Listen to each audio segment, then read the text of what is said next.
Welcome to Choose Views with Richard Chew.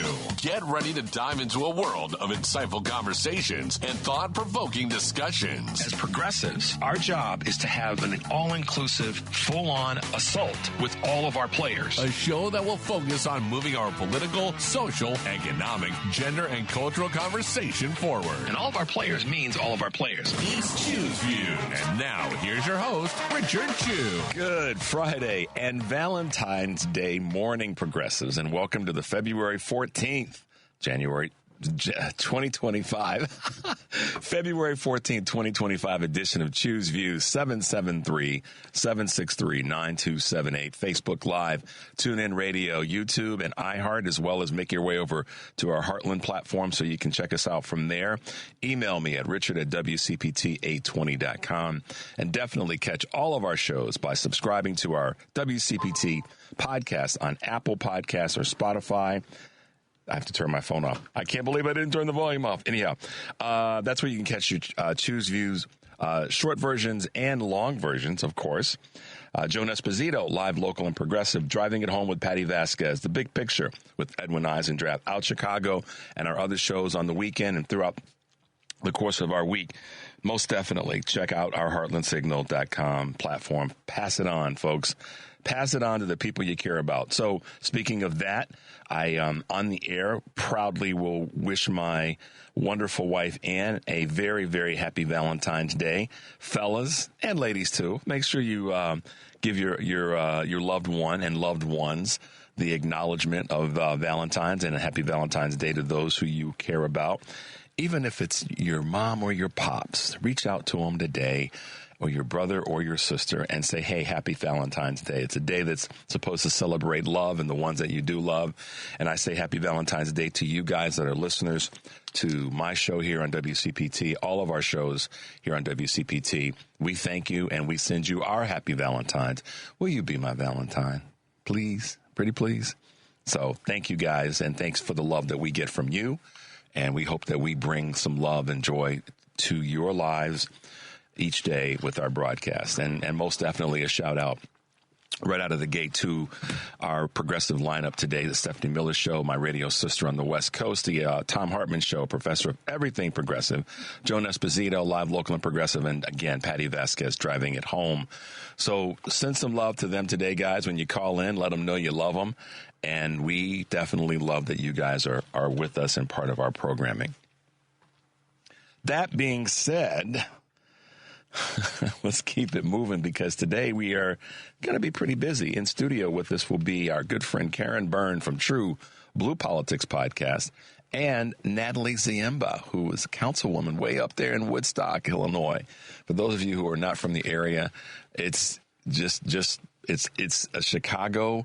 I'm sorry, it's a Illinois community that is north of Chicago, and it's a wonderful community. And Natalie will be with us to talk about everything Woodstock and all the rest, and some of the work that she's doing with some of the organizations, Henry, that she's a part of. She's that person. She is. She's just out there doing stuff, and excited to have both of these wonderful progressive women leaders in the studio today. So looking forward to that. And then speaking of a leader, y'all, Sherman Dilla Thomas, the new brand ambassador and social media chief at the DuSable History Museum. Talk about a dude that's made some things happen, and it'll be great to have him with us this morning. He'll be calling in as a guest. So I'm excited about the folks that we have today here in studio and calling in, and we'll love to hear from you guys. So don't hesitate to give us a call. We'll get you on, and we'll try to do something we don't normally do, and that's when we have in-studio guests get you on when you call in. So we'll try to work that out. As long as Henry gives me the nod and says it's cool, then we do it, because Henry runs things here. I'm his road dog as much as he's my road dog. So without my man Henry, and of course Devin for me during the week, and a shout out to Lady B. Happy Valentine's Day, Lady B. I can't leave you out of that conversation, and certainly to Paul as well. And Mike Mercado, don't be upset that I didn't give you a happy Valentine's, Mike. I know you're probably going, come on, Rich. Mike's the dude, though, isn't he, Henry? Mike's good people. He really is. Mike's the kind of dude that you probably could call at 3 o'clock in the morning Well, he might be here, but you could call him at 3 o'clock in the morning and go, Mike, man, listen, I messed up. I need your help. And he'd be like, okay, let me get my shoes on. I'll be there. Yeah. So Mike's good people. Happy Valentine's to you as well, Mike. So, Henry, we got to stay tight, so keep me tight. I'm going to hit some quick Choose Views news, and then we'll talk about some things that you guys can do this weekend here in Chicago, given that it is Valentine's weekend, and we want to see folks getting out and about and doing what you can. But major grocers, man, oh, man, we saw it coming. We tried to tell you. Major grocers enforce egg limits. Eggs are growing more expensive and more scarce. And the scarcity part is really a concern. More grocery chains, including Costco, have placed limits on the number of cartons shoppers can buy due to shortages caused by bird flu. At Trader Joe's, customers can't purchase more than 12 eggs per day, while some Kroger locations have a 2 dozen, cutoff. Egg prices, which jumped 14% in 1 month, are expected to climb another 20% this year. Leading restaurants are adding an egg surcharge. So here's what you all do. This is what you do. There's nothing stopping you from doing this. This increase in egg price, just go to your computer, type up a Word document. I wrote this down yesterday when I was reading the story, and I'm just going to tell you guys, seriously, I'm not joking around. I want y'all to sit down as these egg prices start to go up, Henry, and gas prices go up, or any other things that Donald Trump promised he was going to take down on day one. And let's just start with egg prices. I want y'all to sit at your computers. I want you to open up a Word document and type up an invoice. Every week that you go grocery shopping, you have to buy any grocery that hasn't gone down. It's easy to go back to November 3rd and see what the price of something was. Pick 3 things and what they are today.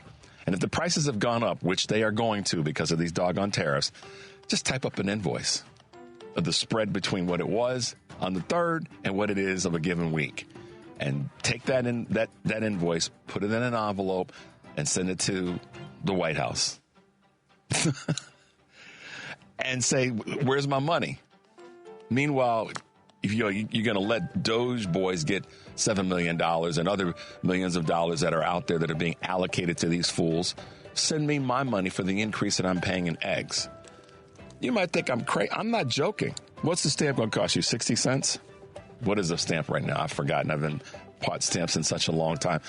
But put a stamp on it, fill it out, the address, and send it to the White House and say, where's my money? Where's my reduction? Anyhow, that's taking action. That's doing something out of the box, kind of crazy. But, let them know. That's how we let them know that we are not playing around this time. All right. The Fed is in no rush to resume rate cuts. Federal Reserve is in no hurry to cut interest rates again, given its commitment to slowing inflation. However, another article says about inflation being up. The overall strength of the U.S. economy, of course, is there. However, Fed is kind of got their foot on the brake. In remarks this week to Congress, Chairman Jerome Powell said the central bank would hold rates steady if price growth didn't cool further, or resume cutting rates if the economy should weaken. The Fed lowered its key rate during the last 3 meetings in 2024 and left rates unchanged in January.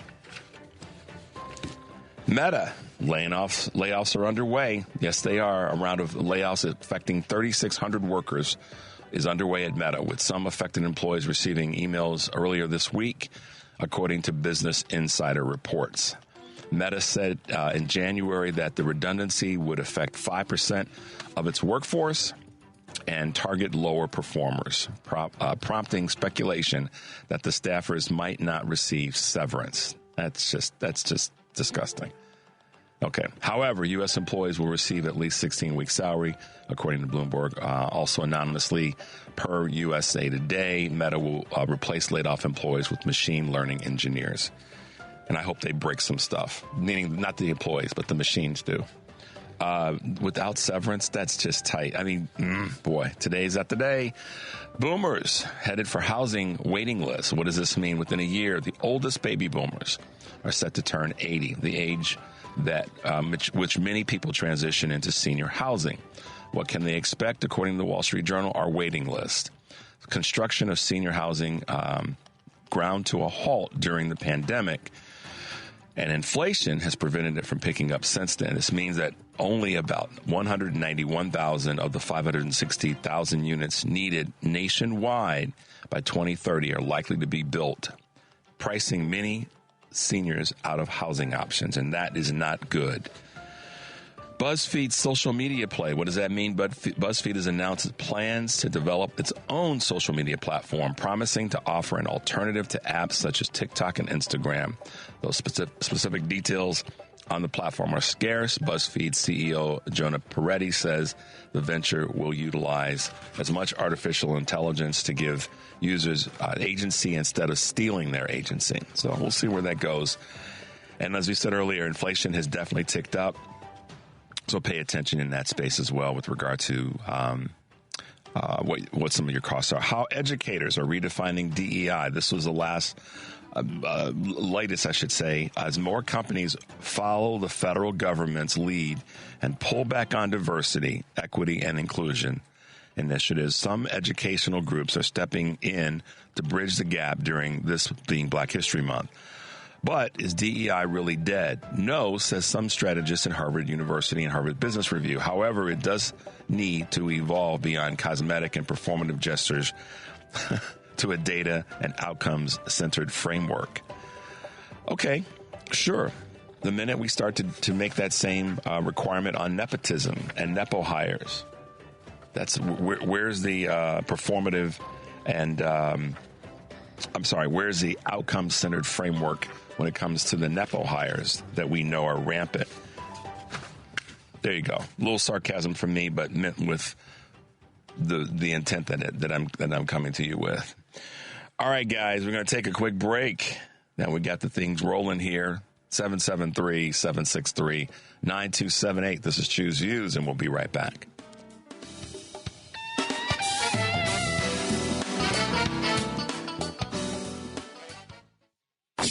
It's Choose Views with Richard Chew on WCPT 820, where facts matter. Hey, guys, welcome back to Choose Views. Of course, the number is 773-763-9278. Give us a call and send us a text. But for now, let's make sure that this weekend, that being Valentine's Day weekend, you got a few things to check out and do. So you can start by making your way over to Navy Pier if you're here in Chicago, of course. Valentine's Day fireworks at Navy Pier will be happening today, which is the 14th at 9 p.m. So it'll be a very, very spectacular show and display. So make your way over. It might be a little chilly out or cold, but that's happening over at Navy Pier today at 9 p.m. The Chicago Theater Week is still running strong. So go online and ask yourself, what can I go and see? So check out this weekend here in Chicago. Experience everything the Chicago Theater has to offer. The auto show is still running strong until Monday, the 17th. So make your way out to McCormick Place for the Chicago Auto Show. We're going to 1901, Henry. That's a long time. But we keep doing it. One of the best auto shows in America. And that's at 2301 South King Drive. Taylor Tomlinson, the Save Me Tour is taking place as well at the Chicago Theater, 175 North State. That's something you can probably still get some tickets for this weekend. And an event evening with Jason Isbell, 6-time Grammy winner. Jason will be performing at the Auditorium Theater. Let's see. Looking Glass has got some good work going on there. Presents the Circus Quixote. That will be playing today, tomorrow, Sunday, 163 East Pearson. So you can certainly take that on. Second City's got some great things happening. The City Blackout Cabaret. And let's see. Last but not least, Heart of Chicago Soul Valentine's Dance Party at the Chicago Soul Club. And that's taking place at 1354 West Wabansia. So make your way over there, guys. Lots of Valentine's focused things to do here in Chicago this weekend, and we hope you guys can get out and enjoy yourselves. If you don't know what to do, just Google and make your way out and do some fun stuff. All right, guys, today as well, keep in mind that we've got our great colleague, Joan Esposito, live, local and progressive, 2 to 5. She'll be taking your calls and talking to Illinois State Rep Cam Buckner, legal analyst Jill Wine-Banks, Chicago artist Tony Fitzpatrick, and many more. Live, local, and progressive. Joan Esposito today, 2 to 5 p.m. on WCPT, Heartland Signal website, and tune in. And then tonight, 5 to 7, Patty Vasquez will be joined by Liz Monroy, author of the novel The Distractions, a tale of how technology enables obsession, envy, and unrelenting comparison. Sorry about that. So check out Patty today from 5 to 6 p.m., Driving It Home, Central Time, WCPT AM 820, and, of course, the Heartland Signal website as well. Tune in, and Facebook and YouTube. There you go. My podcast, of course, over at the WCPT Heartland Signal website. You can check out all of our interviews, as I say often, the short versions and the long versions, and by simply searching Choose Views, or get the links from my show page by visiting heartlandsignal.com and by clicking my picture. And if you're listening live, you can go to TuneIn, and we know you can go to the heartlandsignal.com page as well to check us out, guys. That's what's happening. All right, before we went to break, I was talking about inflation and talking about it from the perspective of what you can do. And, we've got a lot of things that we can be doing and should be doing. But I'll tell you this right now when it comes to this. Contact not only your reps and senators, but contact the White House. And by calling the White House, you let them know we're out here. Call. You could put it in your calendar to make it a thing to do on every Friday or on every Monday. I'm calling, I would position it like this, as I was thinking about this last night. I would call the White House once a week, every Friday, to let them know. Ask the question, hey, is Donald playing golf this weekend, or is he working to bring the price of eggs down? Just call up and ask that question. Hey, is Donald playing golf this weekend, or is he working to get the price of gas down? You could come up with 52 things, so you can make a call every week to the White House to ask, is Donald doing this? Don't even say is the president. Just ask, is Donald doing this? Do it every once a week. I'm sorry, once a week for 52 weeks. Imagine if half of the people that voted for Kamala Harris did that every week. And imagine, Henry, if half of the people that didn't vote at all did that every week. Every week, y'all. Just on Friday at noon. Or Friday, maybe better, Friday at 9 a.m. Eastern Standard Time from wherever you are in the country. So if you're in California, even if you're in Hawaii, it's 6 hours. It'd be middle of the morning. But, call 9 o'clock your time, wherever you are, to the White House and say, hey, what's Donald doing? Is he playing golf, or is he working to get inflation down? Is he getting the price of eggs down like he promised? Has he stopped the war in Ukraine like he promised? And I'm not making light of this, guys. I mean, that's a very inexpensive but highly effective way to do two things. One, it lets them know you're paying attention. Two, it gives you something to do that you have in your calendar every week. I'm calling the White House. On a different day of the week, you could call one of the elected officials in your district or one of the two senators in your state. So this week, call Dick Durbin. Next week, call Tammy Baldwin. I'm sorry, Tammy Duckworth. You can call Tammy Baldwin, too. I'm sure she'd appreciate the call since she's one of our neighboring senators. But I get emails from people that say, Richard, what should I do? I'm concerned. I'm worried. I'm this, I'm that. And I totally get that. So take action. And that's a fairly easy one to do. I mean, you can Google. I certainly could provide you with numbers, but you can Google your senator. They've got local offices in the state that you're in, and they've got their offices in D.C. And the representatives have, in many cases, sometimes multiple offices, depending. So just go online and pull the people in your own state and call them once a week. Leave a message if you don't get through. And I'm not making light of the situations that we're in, but I want folks to be able to say, I've got something to do this week. I've got to call my House of Representative rep or the ones for our state. I've got to call one of my two senators and just alternate and have a message that you're prepared to leave, so you're not stumbling. Just know, hi, this is Richard Chew. You're one of my senators in the state of Illinois. You need to be banging the gavel a little bit harder. You need to be fighting a little bit stronger. You need to be pushing back. We want to see you on the mic every week. You should be holding a press conference every week. Something like that lets even our representatives, those that are, our blue elected officials, know we're paying attention. And when it comes to calling the White House, absolutely. Because I think that sometimes, I think it was Steve that called in yesterday. I don't remember exactly who it was, so I apologize. But one of the things that was said is that we've lost some of our, I say this often, but it's always great when you guys are seeing this yourselves, that we've lost some of our ground. And I think part of one of the reasons we've lost some of our ground is, it was Dr. Schrader that said this in terms of local elections and local activity, is that we don't do some of the most basic things. So on a local level, yeah, you've got to call Mayor Johnson's office. You got to call our other representatives in the state and our city council members here in Chicago. Do the same thing if you're in Seattle, Washington, or if you're in, Portland, Oregon, or if you're in Austin, Texas. It's easy stuff to do, but sometimes I think what happens is people don't think it's effective. Well, there's two parts of it that are effective. One is that you make the call and you let them know that we're paying attention. The second is it allows you to not feel like I'm not doing anything and then just watching the traffic go by. No, don't do this. But every now and again, you got to run out in traffic, not literally.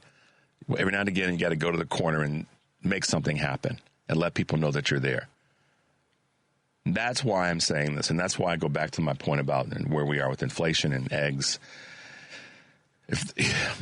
Send a receipt, send an invoice rather to the White House and ask, why are my eggs not lower? I'd bet a little bit on this one. Maybe I'm not a gambling person, but I'd bet a little bit on this, Henry. 75 million people voted for Kamala Harris. Simple math, 78 and 75. 78 for Orange Menace, 34-time convicted felon, and 75 for the three-time elected to the elected to three branches of government, Kamala Harris, giving her props. What would it look like if half of the people who voted for her sat down, typed up an invoice, typed up a bill, and filled out an envelope, put a stamp on it, and sent it to the White House? And maybe on the front of the envelope wrote in red pen, "Where's my money?" And inside is the invoice to Donald Trump, not to the United States of America, but address it to Donald Trump. Where's my money? Where are my lower prices for eggs and gas? Let's just pick 5 things off the top of our head. Let's start with eggs, then gas, and then why is the war not ended in Ukraine? And just send an invoice. This is what you're costing us, what you've cost us. And I know it sounds a little crazy, guys, but sometimes we have to take a different approach. We have to be willing to, think outside and perform outside of the box. So, it sounds a little crazy sending an invoice to the White House. Where's my money for the eggs? And, when I think of things like this, I go, okay, people are probably going to go, Richard's lost his mind. I really don't worry about that. I know that I haven't. I know I'm trying to fix stuff. I'm trying to, this is my version of a precisely used sledgehammer. 50 million people that voted for Kamala Harris, and 30 million, a third of those that didn't vote at all. So now we got 80 million people that send a letter to the White House addressed to Donald Trump that says, where's my money? I think it'd be interesting. And I'll lead the charge. But right now, we're going to take a quick break. Of course, the number is 773-763-9278. This is Choose Views, and yes, we will be right back.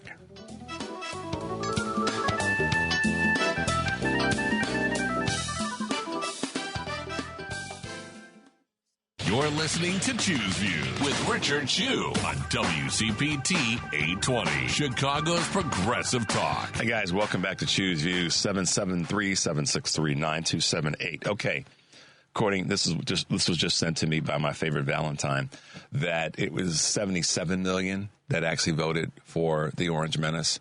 So thank you for that little bit of editorial assistance. 37.96. What does that represent? $37.96. $37.96. What does that mean? So it was sent to me as well by our good friend Kurt in Ohio. The price of a stamp is 73 cents. Now, like I said, I was embarrassed. I didn't know the price of stamps. But $37.96. What's that represent, Henry? That's 52 times 73 cents. In other words, for less than $40 for the year, you could send a letter to the White House once a week for the year that says, where's my money? Why isn't inflation down? And the list goes on. You could pick 52 things. Some of them you could repeat. I'm just saying, guys, let's take action. Let's find ways to be creative. And I know that may sound goofy as hell and even cornier. But I want you guys to say, I'm going to take some action. I'm going to go after this dude. And just imagine, Henry, your 50 million plus the 30 million of the 90 that didn't vote did that on a weekly basis. It'd be bigger than the classic scene from Miracle on 34th Street when a dude's sitting in the witness stand and the bags come in. That's the kind of stuff we can do. And they're not going to tell us to stop. And it's not like we're disclosing where we live because we put, our address, our return address on there. They already know. So don't find reasons not to do that. Okay? Do not find reasons not to do that. I don't care if you're in a downtown metropolitan city in the country or if you're in a rural community and you're upset about this. There's something you can do to take some action. And be less concerned about if they're going to suddenly do the things to help affect prices, but be more concerned about the fact that you're letting them know that you're letting them know that you're watching, and they're not just going to, throw so much garbage at us that we can't breathe to make a decision to do something about this. And tie into that a phone call a week to one of your senators or one of your representatives on a federal level to stand up and fight. And the third thing I'll tell you is, and next week we're going to have a little bit more information on this, District 1, District 6 in Florida, and Elise Stefanik's district in New York, let's go after those with all the vim and vigor that we have to win those seats back. That means we take back the House of Representatives, and Minority Leader Hakeem Jeffries becomes Majority Leader. So let me tell you what that. Let me give you guys a visual for a moment. Whether you've agreed with, sided with everything and in every way that Minority Leader Jeffries has handled things since the election, he's got a fire hose coming at him too. But this is what I want. This is the visual I want you guys to have. Because right now, I believe a lot of people are just sitting going, holy, you know what? What are we going to do? And watching a 4-year-old child, hold court in the Oval Office. And how is this America? I get it. But I'm going to put a different visual in your mind. I want to help you manifest something. And that's this. Imagine Speaker Jeffries is the person that's at that podium in Congress. Imagine that. Imagine every time Donald Trump decides to do something crazy that Hakeem Jeffries is stepping to the mic as Speaker of the House of Representatives to say, no, not only are you not going to do it, but we have our entire caucus lined up. We have the votes. And guess what we can do? we can push toward impeaching you and have the ability to do something about it. We know the Senate may not sign off on it, but we're going to still make the move. That's the kind of thing that will galvanize people that didn't vote to say, okay, the Dems are really doing something. And start to put the brakes on some of the craziness that's out there. So when I say put that in your brain and that's the picture you want and that's the manifestation we want politically, that can't happen if we don't work from all over the country to help win those seats in Florida and Stefanik's seat in New York. None of that can happen if we don't put in the work to make those three things happen. It's that literal. It's that specific. So in terms of running for office, in terms of seats that are open, you all know that Minnesota's seat, one of the Senate seats, is open, meaning that from what I've been reading, that Governor Tim Walz is considering running for the U.S. Senate next year after Senator Tina Smith has announced that she would be retiring. And not only has he said he's going to run, but guess who else said he's going to run? That guy that got run out of town, Al's going to run, and not Al Sharpton. Yeah.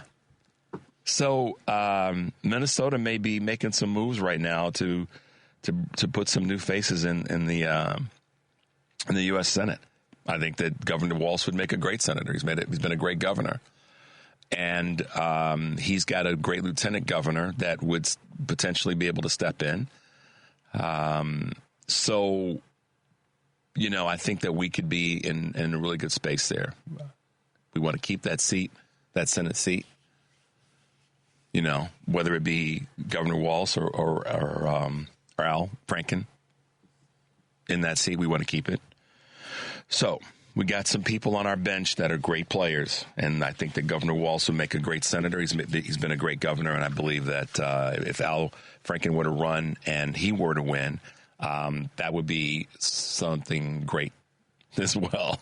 So we'll see what happens. But to that end, keep your eyes open, and as that starts to happen, we want to be able to be in their corners to help them across that line. There's some other strong people that are stiff competition.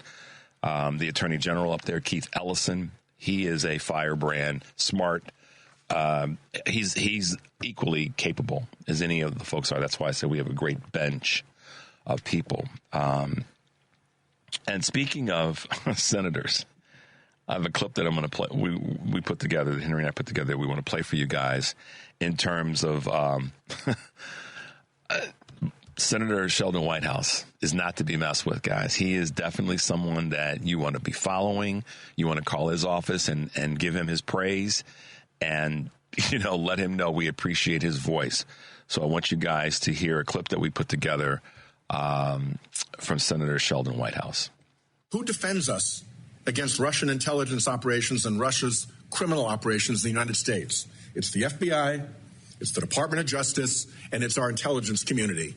The people in charge of each one have sent powerful signals that they are shutting down our defenses when it comes to Russia. And we're about to head to the Munich Security Conference, where we are seeing Mr. Art of the Deal and his operatives giving away every piece of leverage that we have over Putin with respect to Ukraine. It is unilateral disarmament to throw Ukraine under the bus and give Putin what he wants. So mark my words. This Patel guy will come back to haunt you. Every piece of evidence shows that, and it is not Democrat evidence. It's his own words, it's his own colleagues, and it's judges evaluating his credibility. And Trump Russia is going to come roaring back, if it's not already back. We should be on our guard about this nominee, and we should be on our guard about Trump Russia. So I liked how he puts it, this Patel guy. Just dissing him as he should. So, one of our strong senators, Senator Sheldon Whitehouse, and our bench is strong in these races that are coming up in terms of these special elections. So let's make sure that we are leaning in. And like I said, next week, I'm hoping to have a little bit more information in terms of the conversation around the 2 districts in Florida, 1 and 6, and Stefanik's up in New York. Keeping on the theme, before we go to break, of our senators speaking truth to power, voice that we haven't heard from in a while, but she definitely has made it clear that, she knows what she's talking about better than those who pretend to be, deal makers and leaders. And what I'm speaking about is another clip that Henry and I put together from Senator Warren talking about the CFPB. This is an agency that literally, over the 13 years it's been out there working, has recovered more than $21 billion that these big financial institutions have cheated people out of, and actually returned the money to the people that they cheated. So what Donald Trump has done, saying he really wanted to lower costs, is he's taken this agency that is the cop on the beat for the cheaters, and when they get caught cheating, makes them give the money back. And he said, cops, step aside, look the other way. We don't care how big the scam is. We don't care who's getting hurt. Just everybody put your pens down, fold your hands, put them in your lap, and let the scams roll on. What do you make about the way they have done this? Because you and I have spoken before, since the formation of the CFPB, about all the ways that Republicans have tried to come after it and all the ways that, people who represent these financial institutions have tried to kill it, have tried to undermine it. If it was this easy, if it was just a proclamation, tell all the workers to go home, stop working on any of this stuff, and by the way, we're shutting the building, why didn't they do it like this before? It seems to me like that might be an indication that this isn't actually a legal way to close this agency. Oh, that's exactly right. Congress created this agency. There were laws that were passed, right? They passed a bill in the House, passed a bill in the Senate, did a conference, got the thing through. It was signed into law by the President of the United States. And only Congress, not Donald Trump, not Elon Musk, not some 22-year-old programmer. Only Congress can shut this agency down. But here's the trick on that one. You notice none of the Republicans, they beat on their chests and they're big manly guys and they keep putting in these bills to say, let's shut down the consumer agency. But they don't actually want a real vote on that. A lot of them don't actually want to stand next to exactly what they're trying to do. And that is shut down the agency that has handled more than 6 million consumer complaints by people who got cheated, by their credit card companies, by payday loan companies. They don't want to admit what they're trying to do. So, to her point, the last bit, they don't want to be in the room when it happens.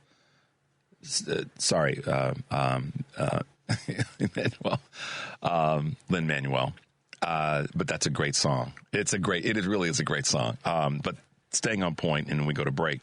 She's speaking the truth. They want to beat their chest and trash talk. But when it comes to delivering the goods, they don't want to be there because they know that there are people in their constituencies that will actually be harmed because the CFPB doesn't have blue on it. Like we only help blue states and blue consumers and folks that get hung up with credit card issues in blue states. It's a national effort. So there's folks in this is why I'm going to say this and we'll go to break. All right. Let's go to break, and when we come back, I'm going to say what I'm going to say. 773-763-9278. This is Choose Views, and we'll be right back.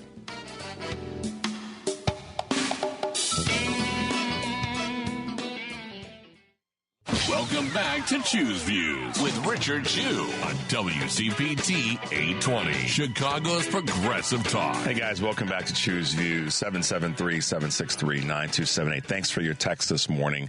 Let me just say where I was going to say before we went to break. So listen, what Senator Warren talks about in terms of the CFPB, let's just be honest, y'all. It helps folks in all communities. It's not designed to just help folks in blue communities. but it's a national effort. Okay, so one of the conversations that I've heard on Progressive Talk lately is we can't be calling people that are on the right or that are MAGA or that are the regular GOP stupid because it's offensive to them, and how are we going to win them back? I'm not really concerned or caring about winning people back necessarily, because that would say and make the assumption that they were with us from Jump Street, and I don't believe that they were. They just found a way to slither, I should say, into voting for the Orange Menace and all of the other minions associated with that. So I don't need to be concerned, and I don't think the Democratic Party needs to be concerned from a strategy standpoint with winning back. They're either going to come back, Henry, or they're not. Let's just call it as it is and stop wasting time and political capital and effort across the board on the folks that we want to win back. Because I'm telling you, I'm using my lifeguard skill set here. The people that are right around you, when a boat, and then we were taught this, you guys have heard me say this before, that if a boat has an accident and people are in the water, you save the ones that are closest to you first. And then when you get them to safety, what you may find is there's someone in that can help you save others. But if you spend your energy saving those that are furthest away, yelling the loudest, making the most drama, you will end up losing the ones that are closest to you and then lose everybody. And the closest people to us from a voting standpoint, from an action standpoint, are the people that didn't vote. Not changing. So it's sort of like the people that didn't vote are kind of in the middle because they're like, I could go one way or the other. I'm not going to do anything. I'm on the fence. I'm not going to do anything. Versus somebody that's way over here, Henry, way over here. And we're steady trying to reach them. No, get those folks that are right in the middle and say, listen, man, we know we messed up. We didn't give you maybe what you needed to hear messaging wise enough. I don't know, but you're right there. Come join us. Let's start going after those folks rather than, and this is the point I wanted to make about tying this to CFPB and Senator Warren, about not calling MAGAs stupid and others that voted for this craziness stupid. I think that, and the reason for not doing it, Henry, from what I'm hearing from some of the other voices in the progressive conversation, is because they're going to be offended and ticked off, and it's going to be hard to win them back. Well, damn them. They made a stupid decision because they were too arrogant and too willfully ignorant to listen to what we were trying to say, telling us we were the dumb ones. We were the ones that were the shills and in the tank and all the rest. Y'all remember that? So my man Chris Lavoie, that's on the Stephanie Miller show, is having this beef with people about don't call them stupid. I don't agree with that. If they did something stupid, call her behind stupid. And yeah, I said it. Because it needs to be said. We waste too much time coddling the hope that the person that's the furthest away is suddenly going to join us when we're just walking right by, right there, right, folks, right there. They just want us to tap them on the hand and say, come on, join us, get with us. We got you. We're just walking right by to the end of the block for that one person down at the end of the block. Right, Henry? So how do I link this to what Senator Warren is saying is this is a program, a platform that's designed to help anybody in the country. That's why it's important to understand that the CFPB is not a partisan effort. It's a national effort to help all of the citizens of the United States of America from fraud. Because the credit card companies and other institutions that are raising rates, increasing these fees and these hidden fees and all this rest of this stuff. I mean, the people who are benefiting from that the most, oftentimes, Henry, let's just be honest, are the people that actually have less access to the information that they need to understand what those agencies are designed to do. Now, are those folks in certain areas of the country geographically? Yes, they are. There's no question about it that they are. They're in parts of the country where they have less access to internet. They have less access to other support mechanisms. I'm not saying they're stupid, but I am saying that they are in geographical areas that we already know have less access to these types of tools. So why in the heck would we not want those agencies to benefit those folks? So stop worrying about offending people that did something stupid. And because sometimes they need to be told that. They do need to be treated like children when they act like children. Right? And I mean, you got younger cousins and that act fool sometimes. You need to call them on their junk. And that's the thing that Democratic leaders and other folks have got to be willing to do, is call them on their craziness. And that's where we are right now, I believe. And I think it's really important to make it clear that we're willing to embrace you being part of the party and under the tent.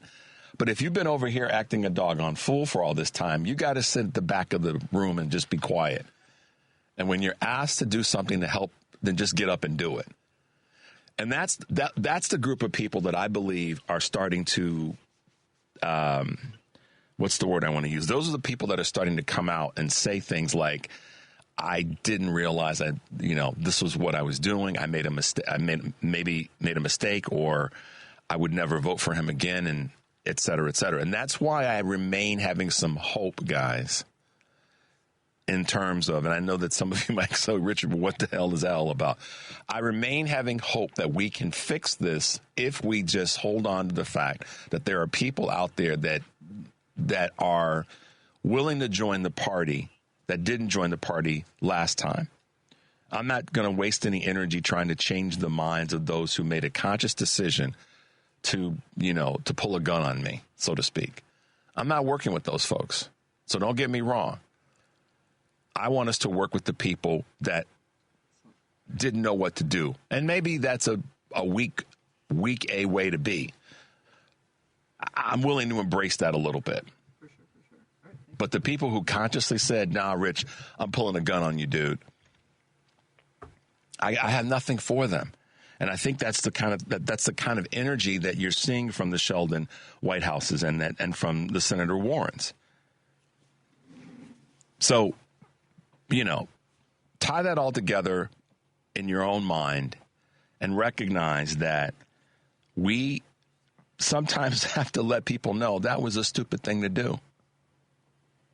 And I'm not going to be hugging on you and loving on you until you make the determination, a decision and say it out loud. That was stupid. You're not stupid, but what you did was stupid. And when that happens, I believe when that happens, rather than saying if that happens, when that happens, then I think that, a change will come. But until that period of time, we have to let them know. Groups like CFPB are there to help you. And you decided that I don't need the help. Really? So, there you go, guys. So, as we come to the top of the hour and hit this break, we're going to have, in the second hour, some guests in studio that are going to hang out with us. And then we're going to have some calls from people that are going to talk to us. And it's going to be fun. So sit tight. When we get back, we'll grab your calls. The number is 773-763-9278. This is Choose Views, and we'll be right back.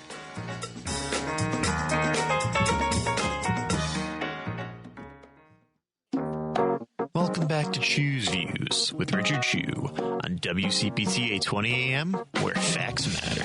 Take it away, Richard. Hey, guys. Welcome back to Choose Views, 773-763-9278. It is Friday, and, of course, this is a 7 o'clock hour. Make your way over to our heartlandsignal.com digital platform because, of course, the articles and the posts that we have there are very informative and gives you the ability to pass on information that the folks in your world may need to see and hear. Particularly our wonderful U.S. representative, I say ours, meaning us as progressives, Jasmine Crockett from Texas, throws some shade at DOJ subcommittee chair, none other than Marjorie, from Georgia. Quote, we had a number of these hearings last term, and we dealt with improper payments, and increasingly enough, our chairwoman, who is so passionate about this today, missed the opportunity to deal with those. That's from Jasmine Crockett. Check her out at our Heartland Signal X. Another really good clip that you guys want to peek into. This one I don't know how the folks maintain themselves on this. While arguing for a bill to restrict state workers from remote work, Wisconsin State Senator Corey Tomczak, Republican, the Mosinee District, disputes, check this out, y'all, disputes whether the COVID-19 pandemic was real. He said, I don't think we had a pandemic. I think we had a failure. And y'all wonder why we have so many people that need to be called stupid. All right, guys, make your way over to heartlandsignal.com and check out our digital platform and all the cool stuff that we have there for you to read and review. Yeah, that's the place to be. Henry, why are you making all that noise in the background, Henry? What's all that commotion? Henry, stop making so much noise, man. Oh, man. Well, good morning, ladies. Well, we were smooching over in the corner over here. Yeah, on Valentine's Day. Of course. It's spreading the love. That's right. The cheery voices you guys hear this morning are not mine and Henry's going back and forth. That would be our great friend, Karen Byrne from True Blue Politics Podcast. And we got Baby in the corner. Ooh. How about that? That was good. Baby's in the corner. And all right. Natalie Ziemba, a little bit of everything. Love First is a T-shirt she's wearing, y'all. Yeah. With us this morning to chat it up here on Choose Views. And it's going to be an interesting next hour. Trust me when I say that. Yeah. Welcome, guys. How are you? Good morning. So you had a little traffic issue. Was everybody okay? You said it was a fire on the expressway? Yeah, there was a vehicle fire on the eastbound, so the inbound Jane Addams. It was pretty nasty. Yikes. Yeah. All right. But I'm here. You're here. You are here. And, both of my colleagues are here, and I'm glad to have you with us. And as you probably heard, I was leaning into our senators taking the lead and having their voices be out there.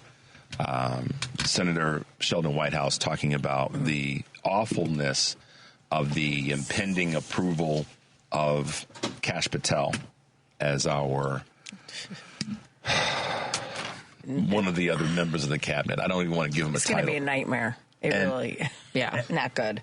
And then Senator Warren talking about the importance of CFPB being in place.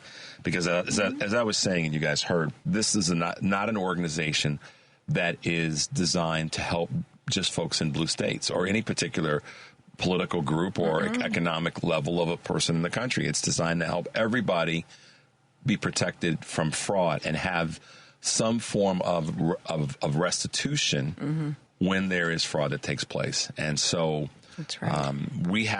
I think we have the responsibility to continue to support what they're doing. At the same time, when people are making stupid decisions, and at this point, we don't need to coddle them any longer. No. We've coddled folks way too long. Your thoughts? Yeah, and across the board, we're going to see with the cabinet appointees, this is going to disproportionately affect people in rural communities, poor communities. Across the board, you're going to see minorities being disproportionately affected. This is not an issue of, oh, well, I thought maybe I would save. The economy was, looking dire, so I voted for Trump. This is going to be a dismantling of the government that was there with safety nets and help for all across the board. So now, it's not about party lines anymore. My biggest concern is things like the CFPB. I'm watching very closely what's going on in Texas, what's going on in Oklahoma with school boards and school vouchers and this nonsense about school choice and how they're repackaging all of this. Again, dismantling piece by piece, thread by thread, these little things. And guess who's going to get affected now in Texas? rural communities where they're going to take money out of public school districts. And then what are they going to do? Shift it over into areas that, frankly, don't need it. So what I'm hearing, and thank you, Natalie. Exactly.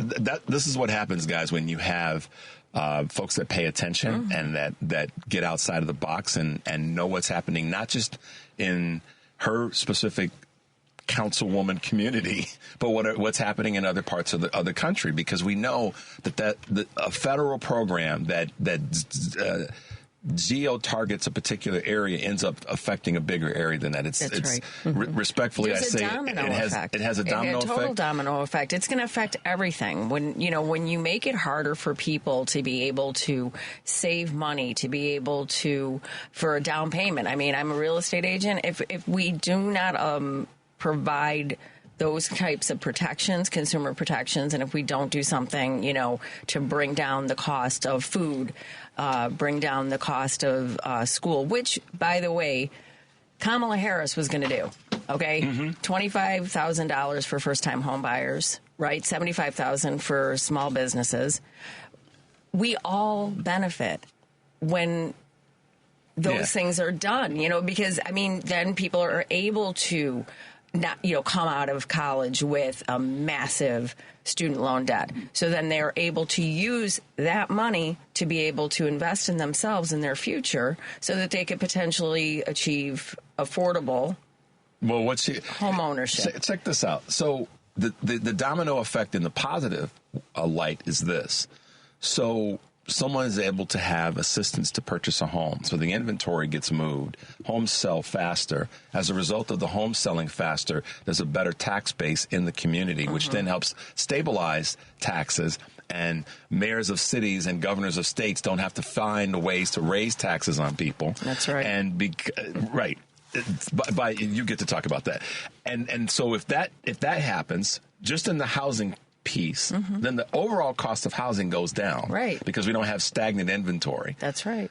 Economics 101. Again, sometimes you do have to call some people stupid for what they did. Right.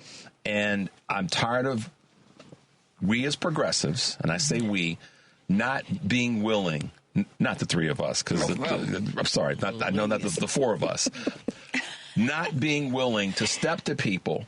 If there is a lesson learned, right now from across the board for our political community, is that we no longer have the luxury, and I say this all the time, to not call people on their BS real time. That's right. We have to let them know. Had we elected Vice President Harris to presidency, we wouldn't be messing around and wondering what the hell is going to happen with our global safety with Ukraine. We wouldn't be worrying about okay, so now that we've elected her, if prices don't go down, well, what they aren't going to do is they aren't going to go up because of artificial means like tariffs. Right. Well, and look at the thing, what I would call, and you'll start hearing this more and more because of USAID and the dismantling of that, soft diplomacy. That is going to be completely gone. Yeah. And when you're an average American, you don't understand the importance of things like soft diplomacy around the world. Right. We dealt with it decades and decades ago during the Cold War, right?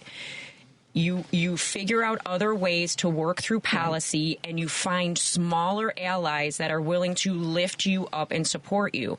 You start now dismantling USAID. And guess what? Those countries that we were helping, and I'm not going to say support, but we were assisting in really important initiatives, are turning where to now? China. They're turning to our not our allies. No. They're turning to, for lack of better words, our enemies. Right. Exactly. We're ceding ground. We're totally ceding ground. And because it doesn't directly affect average Americans' day-to-day life, they forget about it. It's like it doesn't exist. Guess what? We're going to start noticing real quick in things like AI, technology, all of the chips, microchips that go into our computing systems. Guess where all of that is going to go? To China and into the hands of our enemies. Well, and it was also a part of national security, too. Absolutely. I mean, because these were, the places that we were serving are destabilized. And many of the places that we were helping were destabilized by U.S. policies in those countries. Yeah, let's make no mistake about that. So Republican policies. But you know, our border czar, our former border czar, Kamala, she we laugh. That's the nerve, right? She wasn't trying to figure out what it was that our country has done to, attribute to the destabilization of certain countries that were then contributing to migration. Well, she wasn't trying to do that to figure that problem out and how we could stem that problem and that tide. Nah, she was.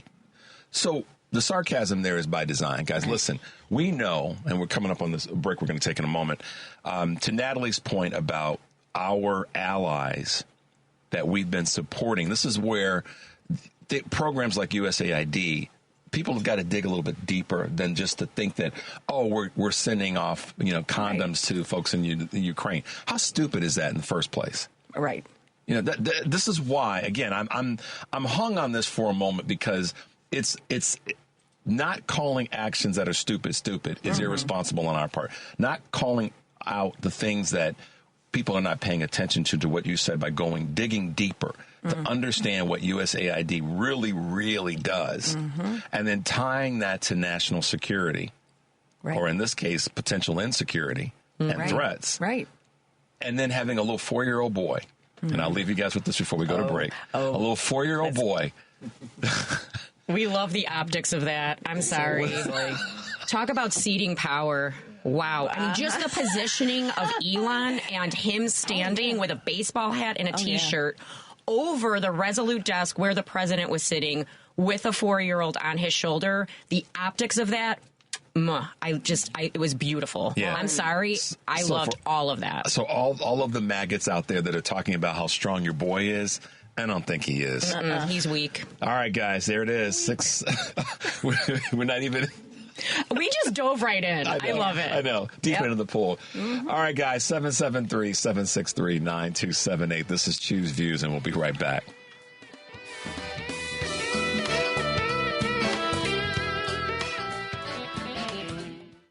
It's Choose Views with Richard Chew on WCPT 820, Chicago's Progressive Talk. Hey guys, welcome back to Choose Views, 773-763-9278. The deep end of the pool is crowded right now because we just dove in to deal with the issues that we have in front of us. And to have a little bit of fun with this, we're going to... let's take a couple calls, Henry. What do you think? Let's go to Jim here in Chicago. Hey, Jim, good morning. Welcome to Choose Views. Good morning. The fascists take over the Kennedy Center. Got everybody running for the X's. Renee Fleming, one of my favorite singers, she's no longer be there. But I know the opening act will probably be Musk and the Afrikaners. They'll redo Springtime for Hitler. That's what I heard. Yeah, I mean, I know, Jim. It's crazy, man. It's like, okay. That's what then he's going to have the January 6th parolees, like the Tabernacle Choir, and they're going to sing fascist songs. Yeah, I know. But Trump's going to dance, which is really going to be interesting. That's what I heard. I heard the jerk dance. Training. He's going to train. Anyway, you guys have a good weekend. Thank you. Thanks, Jim, for calling. Let's go to Earl in Hyde Park. Good morning, Earl. Welcome to the show. Oh, good morning, Richard, and good morning to the ladies. Good morning. Happy Valentine's Day. Happy Valentine's Day. Thank you, sir. Thank you very much. Hey, Richard, I wasn't including you. Fine. Be that way. Okay. See, Earl. Let me. Since we're calling people out, you always ask me to have your back when it comes to Eric Grant. And the minute you get a chance to kick me to the curb, you kick me to the curb. So you're on your own when it comes to Eric. I am no longer having your back. You had my faithful support, and the minute you had a chance to find great, brilliant women show up, and you kicked me to the curb like a piece of garbage. So you deal with Eric on your own. I'm done with you. That's how I roll. What you got to say? Oh, well, I'm hoping that you'll forget this moment. Nah. He put it in his notebook. Done. Well, the reason why I called in this morning was when you were talking earlier today, it reminded me of two things. The first thing was that all of these agencies that Elon Musk is going after are ones that can penalize him and can penalize Trump. Yep. Remember, Trump had this thing going on where he was duping these people for Trump, the Trump college, and he had to pay money back for that. Remember, he was had some kind of fundraising organization where he was spending the money on his own personal gains, rather property, rather than giving back to the people that the funds were supposed to be raised on. Some of these agencies were going after Trump as far as his duping his supporters by falsely advertising what the money was going for.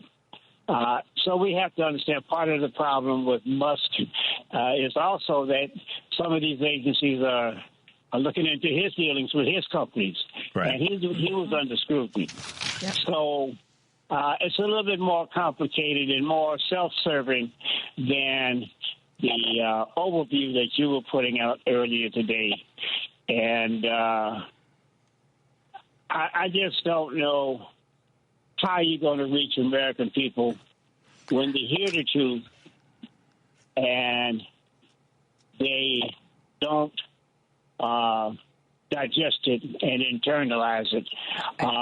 We don't have to, Errol. We don't have to get everybody in masses. So let me put it to you this way: in terms of where we should put our energy, we should put our energy, I believe, toward the people that are the easiest ones to quote unquote save. Again, going back to my lifeguard analogy, and our good friend Cindy from Michigan sent a really great text. She said, "Richard, this is Cindy from Michigan. As for saving the drowning people, watch out for the crazy ones. They'll pull you under." Earl, I'm not trying to say that we should save the ones that are drowning or willfully ignorant, that just keep fighting us Jumping on in the this. deep end. I'm saying let's go after the ones that are closest to us that we can impact bit by bit. Yeah. Not trying to say we're going to get everybody at one time. Bit by bit. And that's how we reclaim some territory. And can I just say, I think that this is a real opportunity, too, because people are actually going to be feeling it. Yeah, like, absolutely. You know, with all of the FAFO. To your point, Earl, they're absolutely. feeling it. And this is an opportunity then for our Democratic leadership to explain to people, tell the story why they're feeling that way. Because we know that they don't always connect the dots, right? Right. So that is where that messaging comes in at the leadership level to say, hey, listen, we understand that this is happening, this is happening, this is happening, this is why it's happening. And here's this what is what we would do. Right. That's to tie that all together. Yeah. Earl, thanks, man, for your call this morning. We got to keep All right. Thank you. All right, Richard. I hope you have a short memory. I do. Bye, Earl. Not really. Bye, People that know me All know right, that. bye, lady. Goodbye. Your Valentine's sweetheart, Earl. I have a long memory, Earl. Anybody that knows me will tell you that. All right, let's see if we can squeeze Ron in real quickly before we come up on this next break. Ron, good morning and welcome to the show.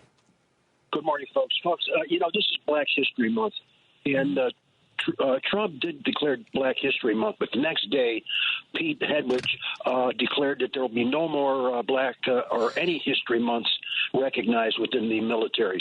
And their policy is a racist policy. And an example of that is there's a Black engineering school. I forget the name of it now, but it's a top engineering school. And they have a yearly meeting where minority young people come to apply for scholarships and jobs. And this is one of the military's biggest recruiting tools for Black engineers. And it's been eliminated from the military's participation, which goes along with the racism and that this administration is carrying out. Now, somebody mentioned of South Africa. Now, Trump and Musk, those are allies. And South Africa, I was wondering, this Musk connection, besides stealing all our money, Musk wants to bring in white supremacists to this country. And I contend that they are going to be brought in here to fill our military, because our military will be stripped of any Black people unless they are total bootlickers. And the same thing with white people. They're going to have to take an oath of supremacy, of allegiance to the white supremacist leaders here. And they will be replaced with South Africans, in my opinion, who will be totally loyal to this fascist Nazi new regime that is being put into place. Now, this may sound far-fetched, but No, Ron, it everything doesn't. that's happening in this country, in this world, under Trump is new and totally unbelievable. No, Ron, first of all, thank you for your contribution and thanks for your call. I don't think that it sounds far-fetched. I think that part of the challenge that Democratic leadership and Democratic everyday folks have fallen to is not taking certain things seriously. And as a result, then ground gets ceded, territory gets ceded, thoughts, ideas, policy gets ceded because folks don't take it seriously. And they go, oh, well, that's probably not going to happen. Why should I worry about that? Mm-hmm. And case in point, and thanks for your call, Ron. We got to keep moving along. Case in point on that is the conversation around Roe v. Wade. Everybody was telling women, oh, it's not going to happen. It's not going to happen. Girls, stop worrying. Don't get your undies in. And what happened? It happened. And the voting, I mean, the list goes on. So I'm just saying right now, y'all, everybody, draw a damn line in the sand and say this stuff could happen because we've got evidence of things recently happening. And this is the time, because, listen, the goal is everything you think it might be. It's to continue to cause chaos and distraction so that people are not watching what's happening behind the curtain because the distractions over here are so much more sexy and illuminating. Exactly. But it's the other items that are being missed. Go ahead, Natalie. Yeah, I was going to say, like, hey, look over here while we're distracted by, Gulf of Mexico, Gulf of America. Look over here, Greenland. Look over here, what are they doing? They're going in and they're taking over data, which is now the new gold and the new oil, right? It's a commodity. So they're taking and stealing our data to do what with it? Monetize it and profit off of it, right? They're taking over things like the Treasury. They're dismantling protective things within our government that were there to help people in the middle class. They want to get rid of the middle class, right?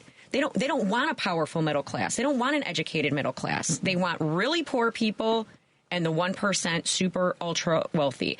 And people may bash Bernie Sanders and trash talk him. If nothing else, the man has been consistent for 40 years, 50 years about his message. You can go back to the 1980s and listen to speeches by Bernie Sanders. It's almost exactly identical word for word what was happening. It is happening. It is at our doorstep right now. And we're just rolling over and letting it happen. Absolutely not. We're going to take this country back. I mean it. We're here. We're in this fight. We're doing it. Well, right. And yeah, I mean, thanks, Natalie. And I do think, Natalie, the good news is that we're not just rolling over. There are people out there mobilizing. There are people out. There's going to be a big protest nationwide in D.C. and then every state capital tomorrow. There's going to be. I'm actually going to go to the one at Lurie Children's Hospital because they rolled back their gender affirming care for individuals under 19 years of age, which targets the most marginalized, and the most at risk. Like, it's the smallest segment of that whole community, but they are the most at risk. Yeah. And I was, without getting too personal, my wife and I were talking about this the other day in terms of everybody's family has someone that is impacted by is impacted by a child and in many cases an adult that's struggling with where they are when it comes to their sexuality. Sure. And anybody that sits around and says that this is something that was just created recently is in denial, hasn't paid attention to history. And I guarantee you they don't know that they met somebody. And they don't know that they met. So thank you. You buttoned that one up nicely. So because God forbid somebody else takes up a tiny little space of a conversation. That cannot happen, right? Yeah. Right. Because now we're seeing the fragility of white men in this country that have had everything at their fingertips, made at their disposal. A tiny fraction of Americans are now taking up a tiny fraction of space, and it's hurting their egos. Well, because it just goes to show, I've said this so many times on the air to you guys in one-on-one conversations. It just goes to show what Eric has talked about, Eric Grant in the family meeting, and so many black men have said, candidly, that these guys are not all about that. They're not that. And so I'll share something. You guys need to. I'll try to bring this clip. I had it and I forgot to send it to Henry. Of President Obama on the Smoke podcast. And basically he says, the thing that I probably was reminded of the most is that I'm in these rooms with different dignitaries from across the globe, particularly here in America. And you realize that they're not, they're not all about that. They're not that great. And I'll put that in the vein of why we are where we are in large measure. Most of these guys are mediocre. Mediocre white men. They're very mediocre. And less than mediocre in the White House right now. Yeah. And let's not confuse that with saying something that people want to go, oh, you're insulting people or you're calling them names. Sometimes they need to be called the name that's appropriate for the action or the mediocrity that they live in. And that's what's causing all this consternation. They want to, it is not about anything other than a bunch of mediocre, candidly, white guys. And here's where I go to my exceptional white brothers out there. I'm not talking to you. Right. And what's happening is more and more exceptional white dudes are getting offended. Are saying, hey, wait a minute. That dude is kind of mediocre. Oh, now they're starting to pay attention. So my exceptional white dudes are going, yeah, that's true. He is kind of mediocre. Yeah. And we've been tolerating that for way too long. So this is another one of those moments, but it is also time for us to take a break because we got a guest holding on the line. 773-763-9278. Quick break. We'll be right back. We need...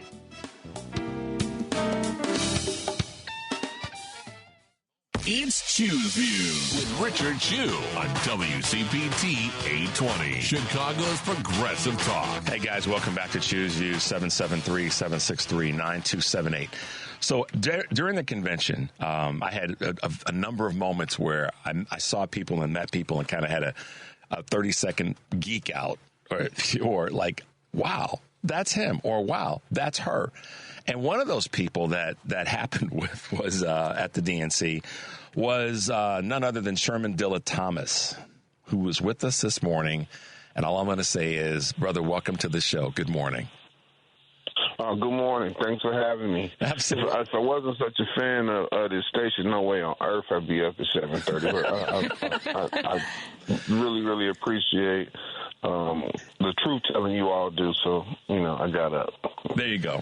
Well, we'll send you a cup of coffee and whatever your favorite morning beverage is. But listen, man, first and foremost, right out of the gate, I have to congratulate you on your new appointment and such a well-deserved role for you that's been telling truth and historical truth about the city of Chicago and the greater area for a long time. And, as a lifetime Chicagoan myself, you are truly a champion of all things Chicago, but certainly the South Side. And now, as you're taking on this role with DuSable Black History Museum, during the Black History Month, what better time to be able to celebrate you and celebrate your ambassadorship? Tell us a little bit about that. Yeah, thank you for that. So I am now the brand ambassador and the chief of social media for the DuSable Museum of Black History and Education Center.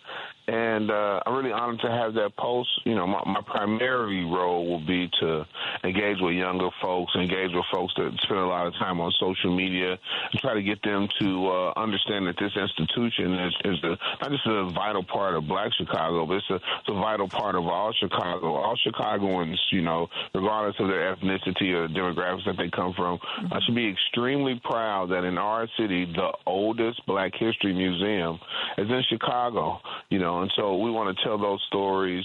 Perhaps you live in Andersonville or all the way over in Edison Park, and you didn't have a chance to get to the South Side as much as you like, but maybe we could bring those exhibits to Instagram and to TikTok and get folks involved. So I'm looking forward to creating programming and really uplifting the mission of the museum. And we're excited about that as well because of what you just said, the broader. See, one of the things that I've said for a long time, and you're in a role now to be able to highlight that is, Black history is American history, and to the end that people have an issue with there being a Black History Month. It's American history. So are you saying we shouldn't have a history month for the United States of America? But more specific to the role that you're going to be in. There are lesser known.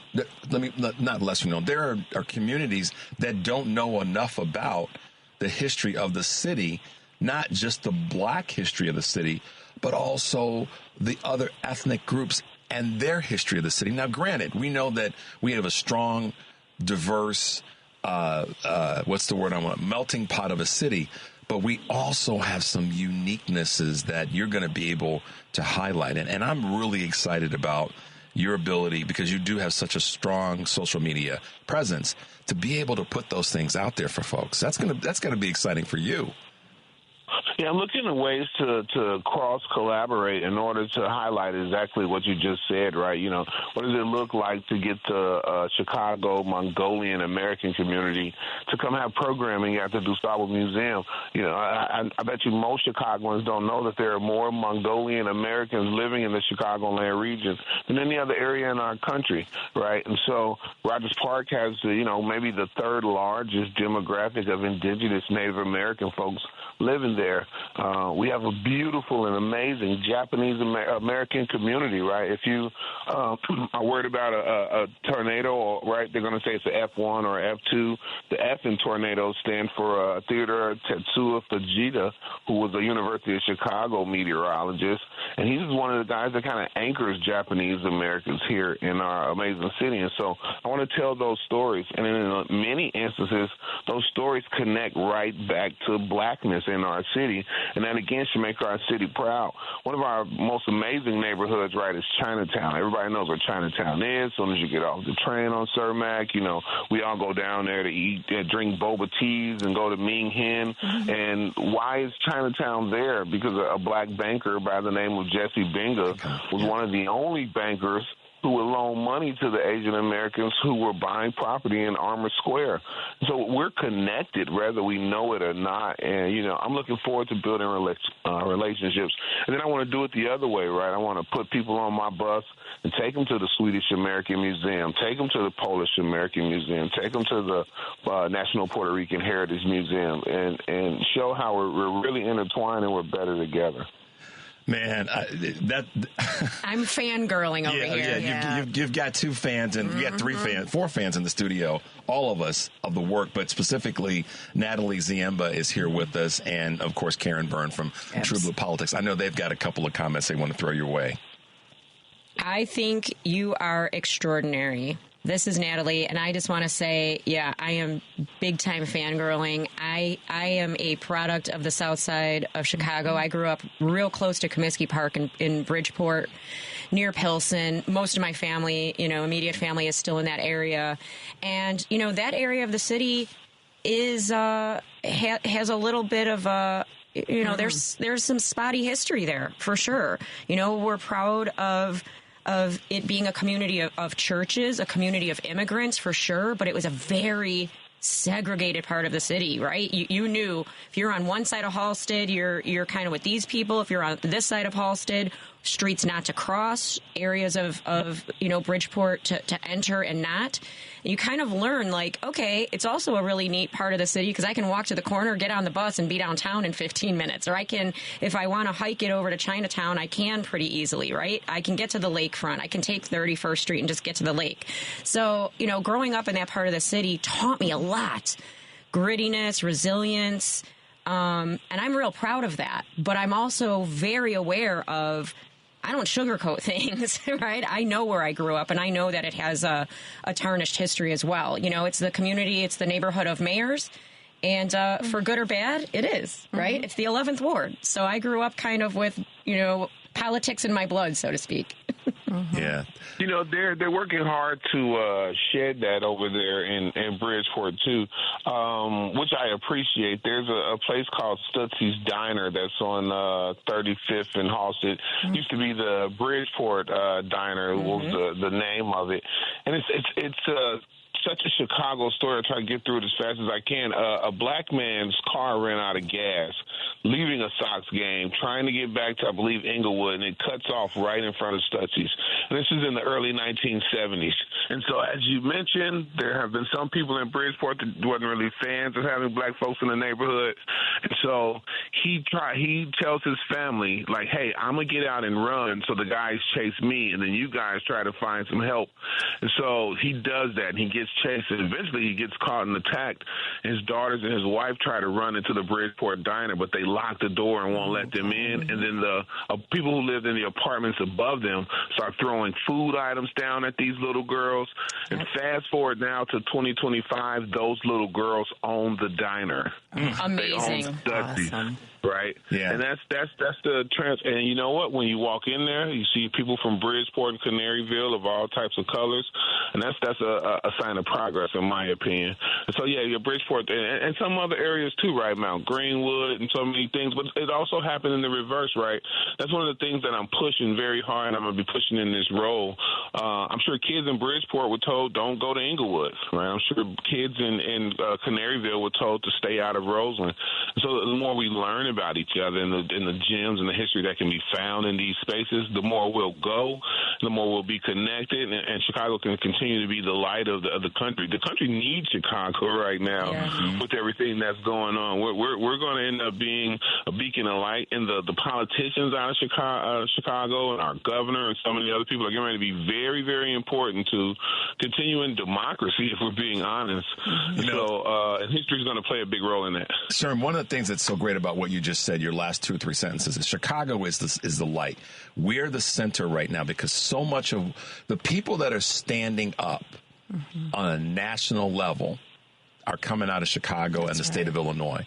And that's not just me being a homer. That's evidenced by the people, whether it be Mayor Johnson, City Council, Ms. Preckwinkle, Governor Pritzker. Our folks are standing up. And I think part of that is in the nature of who we are as Chicagoans and the greater communities in the suburbs. We're fighters here. Yeah. You know, the reason that we take on the label of Second City with pride is because we know how to fight. And you are one of those people as well. And one of our colleagues and one of your boys, in Jamal Cole, we had him on last week. And you guys are unapologetic about the greatness of Chicago. And you guys have stepped up and said, listen, we're going to talk about our city, all of our city. And this is one of the things why I'm so proud of what you're doing, because you reached out to other communities to say we're all connected. That's even though we've got these linear splits in neighborhoods, we're still connected. And you've leaned into that. And you've taken some heat from folks from different communities that have said, why are you doing it that way? But because you believe in the strength of our unity. And that can't be, it can't be overstated. I got to continue to give you your flowers there, man. I appreciate that part of the work that you're doing. Man, thank you. In the words of the great theologian Meek Mills, if you ain't got no haters, you ain't popping. Yeah. So I realize that, right? That if I must be doing something right. That people that could be spending time with their family or walking their dog attack me on Twitter just because I won't say negative things about folks here in Chicago. And we're not perfect. We got a lot of things that we need to work through. But even our issues find root historically and a few things, right? It's usually outside forces and people trying to make a ton of money that end up dividing us and splitting us. That's right. When in reality, we all want the same things. And so, again, being able to operate out of this institution and bring people to the institution where, I'm right this very moment, we're planning a engagement with Tanya Lozano and Brother Rami from the Inner City Muslim Action Network to have a conversation behind what we're all experiencing and seeing right now. Prior to the presidential election, there was a little tension between the black community and the Arab community and the brown community, and everyone didn't feel like each other was voting in each other's interests. But on the other side of that, and everything that's going on today, we want to have a conversation about what's dividing these communities and how can we unite these communities through shared struggles and shared benefits. And so you're right, I'm going to continue to reach across to other communities. I had the good fortune of being raised by a Chicago policeman, and my dad was at one point vice president of the African American Police League, and he was a cop for 32 years. But he had buddies that were also cops that lived everywhere. We would be all over the city going to see his friends, and the only difference in their races when we went and visited them was the food, right? Some people had more seasoning. That was it. Everything else was exactly the same. Their kids were getting yelled at like I was getting yelled at, and all that other good stuff. And so, I'm glad I had that experience, because I really think that's can be the atypical Chicago experience. Sherman, thank you for being with us. We're going to have you back after you kind of get your plane landed and you're making some things happen at DuSable to talk about projects that you are working on, and bring us up to speed on things that people need to know about the museum and the outreach and ways for folks to come and see some of the exhibits and some of the things that you're going to be doing. So we want to have you back. We're probably going to have you back on a monthly basis, my man, because what you're doing and your position and your belief system needs to be heard not only by those that are here locally, but folks that are throughout the rest of the country as it relates to unity. So, Sherman, thank you so much for being with us. How can folks find you? Yeah, absolutely. You can find me on social media. My username is at SixFigureDilla, the number 6, FIGGA _DILLA. Please come book a Chicago Mahogany tour at ChicagoMahogany.com. And I'm easy to find. I'll definitely be at the DuSable. Absolutely. Thanks, man, for being with us. Happy Valentine's Day from one brother to another. You too, my brother. All right, man. Be well. Be safe. Wow. That was amazing. I love him. Wow. He's incredible. Yeah. He is. I accidentally started, he had posted something on social media. This was like a year and a half ago. And I was like, this is really cool. And then I started following more of his stuff. And I call myself knowing a little bit about Chicago and the area. And I was like, I know about that. I know about that. And that's what happened. And I reached out to him and I said, hey, man, let's stay connected on social. And then lo and behold, literally the very first day, this is what happened. This is when I was like, the whole thing about divine intervention and where you're supposed to be is I got to McCormick Place the first day. Literally, I got there, to walk into the auditorium and the expo. And we were walking in together. And I looked over him. I said, aren't you sure? He said, yeah. And I was like, so kind of a little bit of, one of those serendipitous moments. And speaking of that, guys, last year, there was this great event up in Lake in the Hills, and that event was largely run by the Democratic women of McHenry County. And so they're inviting you out again this year to Trailblazers and Fundraisers, Saturday, February 22nd, from 11 until 2 at the Boulder Ridge Country Club in Lake in the Hills. And guess who's going to be the main voice, the person that's going to be chatting up, and that keynote speaker is going to be our very own Joan Esposito. Yay. Keynote speaker Joan Esposito will be speaking on that Saturday. I'll be there, and of course, City Councilwoman who's sitting next to me of Woodstock, Natalie Ziemba, will be there, and of course, our good friend Karen Byrne from True Blue Politics podcast, Baby in the Corner, will be there. So it's a great event, guys. Get out and support. If you can't get there, then go online and send them some money. But it's the McHenry County Democratic Women's event. It's the Trailblazers and Fundraisers. It's always a wonderful event to attend. And, you guys can go to the website. Natalie, tell the website. Yeah, absolutely. I'm a real proud board member of the McHenry County Democratic Women. Come to mccdw.net. All the information is there. I hope to see you, some old friends, new friends, on February 22nd. That's right. It'll be a lot of fun to attend. It was great fun last year. Lively. It was lively. Wow. Hey, we have a good time. We know how to throw a party. It was a good time. It was a good time. We'll keep it there because we don't have enough time to talk about the other side of what happened there and where we are now as it relates to who got elected.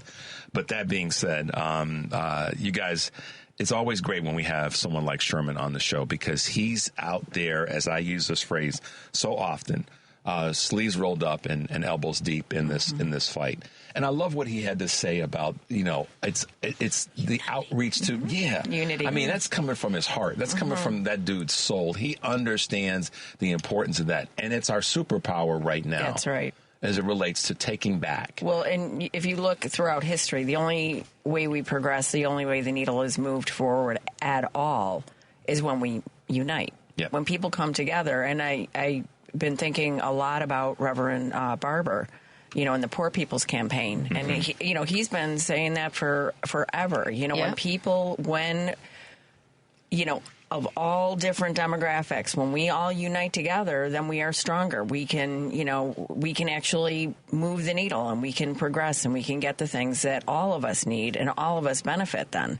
And I think too about, I said Heather McGhee, the Some of Us, and the racial hierarchy. And, this idea with these middle class, poor white folks that will fill in the swimming pool if it means that they can keep, black people away from their stuff, right? So they're willing to take away things from themselves, services from themselves, as long as it hurts the right people. Right. And then that racial hierarchy where they're not on the bottom rung. They can hold themselves superior to somebody. My good friend, his name is Bob Sherrill. He's been a mentor of mine for 30 years. And Bob said to me one day, and I'll cite this as quickly as I can because I have a clip I want to play that I've had a lot of requests, like I'm a DJ, but we're going to play it anyhow. We were playing golf. This was years ago, and it was a par 3. We got backed up a little bit, and the group in front of us, or two groups in front of us, were two women that were playing, and the guys behind us, there were three groups of us waiting at the tee box on a par 3, just to give you guys a visual. So it slowed down. It was a Saturday. Everybody's out playing, blah, blah, blah. But the group in front of us were two women playing together. And one of the guys from one of the groups behind us that was waiting made the comment that, well, the reason that we're waiting is because of those, and he used the L word, as in lesbian, are slowing everything down. And some other comments that don't need to be repeated. But the tenor was, it was because of these two lesbian women that were playing golf that were slowing everything down. It was an awful comment. So we hit our shots. We go up to the green. We were away from the guys. And I turned to Bob and I said, it's just really disgusting, the things that come out of people's mouths and how they want to denigrate. Those women weren't affecting, sometimes it's the nature of, sometimes you wait. It's called. I said the professionals wait sometimes. And he turned to me and he said, Richard, somebody always has to have somebody else to step on, which shows their own inabilities and their own weaknesses. Yeah. And it stayed with me. I can tell you, we're right where we were playing the golf course, the whole 9, where we were when this happened. And it stayed with me because that's where we are. Somebody's got, to Karen's point, got to step on somebody else. However, and we're going to play this clip that we played earlier in the week, Preach. It's like, because the only reason they're coming after us is because we're special. Something extraordinary about you. You must be pretty special if an entire movement of MAGA people had to create a Project 2025 to erase your contributions, remove your genius, marginalize your brilliance, disenfranchise your power, restrict your participation, and miseducate the nation's children. Maybe you don't know how powerful you are, black people. Billionaires funded, lawyers plotted, think tanks studied, politicians gathered, insurrectionists on January 6th planned, entire news networks broadcast, and a so-called president gave executive orders, all centered on quieting the power of a people who will not be silent. To quote the comedic prophet by the name of Cat Williams, you don't spend this much time and money trying to convince people you don't like they are nothing. You don't like someone, you don't think about them. But if you have to pass laws, broadcast news stories, and blame all the problems in the nation on the people who built the nation, claiming they are the problem, something is not right. There is something special about you. The world wants our rhythm, but not our blues. So, guys, there it is. I will tell you this and just say this as we leave you for the weekend. It's been great having Natalie and having Karen with us today. On Monday, I won't be here, but guess who will be here? Michelle Peltier from the family meeting. She'll be sitting in for me Monday. And yeah, y'all got to call in. Yes. Because Michelle will be sitting in and hosting for me on Monday, the 17th. I'll be out of town taking care of some stuff with some family and all that good stuff. But, guys, make sure to tune in on Monday because Michelle will be here. And I wanted to make sure to, as we wrap up the show, to let everybody know that. So call in and let her know you love her and send her some kind words and all that good stuff.